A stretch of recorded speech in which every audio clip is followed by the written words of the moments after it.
കെട്ടിയോ നാട്ടിലെത്തുന്നതിന് ഒരാഴ്ച മുന്നെങ്കിലും നമ്മൾ നാട് പിടിച്ചിട്ടുണ്ടെങ്കിൽ പല ഗുണങ്ങളുണ്ട്. ഒരാഴ്ച സുഖമായിട്ട് വീട്ടിൽ പോയി നിൽക്കാം എന്നുള്ളതാണ് ഒന്നാമത്തെ ഗുണം. എന്തെല്ലാം തത്രപ്പാട് കഴിച്ചിട്ടാണെന്നറിയോ ഞാൻ ആ റൂമിൽ നിന്ന് ഇറങ്ങിയത്. ഞാൻ ആ റൂമിൽ നിന്ന് പോന്നിട്ടുണ്ടെങ്കിൽ അവിടെ ഒരു കോക്കനട്ട് നടക്കാൻ പോകുന്നില്ല എന്ന് എനിക്കറിയാം. അവിടെ തിരിച്ചെത്തി കഴിയുമ്പോൾ അവിടെ ഒരു ഭാർഗവീ നിലയം പോലെയായിരിക്കും. എന്നാലും കുഴപ്പമില്ല, ഒരാഴ്ച മുന്നേ വീട് പിടിക്കണം. എന്റെ വീട്ടിലായാലും കെട്ടിയോന്റെ വീട്ടിലായാലും എനിക്ക് ഏകദേശം ഏറെക്കുറെയൊക്കെ ഒരുപോലൊക്കെ തന്നെ. എപ്പോ വേണേലും എണീക്കാം, ഇഷ്ടമുള്ള ഭക്ഷണം കഴിക്കാം, സുഖമായിട്ട് കിടന്നുറങ്ങാം, അങ്ങനെയൊക്കെ. എന്നാലും വീട്ടിൽ പോയി 10 ദിവസം നിൽക്കുമ്പോൾ അതൊരു സുഖം വേറെയല്ലേ.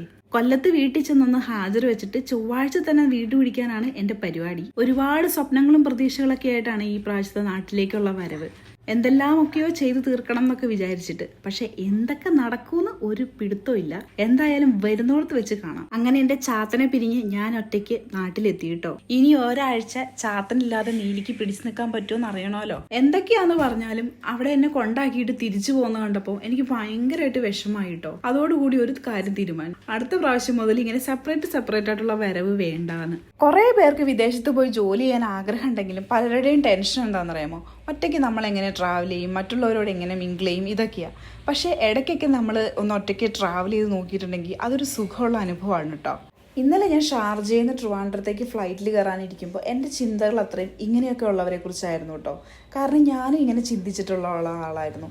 ഇപ്പം ഞാൻ എങ്ങനെ ഇത്ര കോൺഫിഡൻസ് ആയിട്ട് ഇങ്ങനെയൊക്കെ പോകുന്നതെന്ന് ഓർത്തിട്ട് എനിക്ക് തന്നെ അത്ഭുതം തോന്നിപ്പോയി.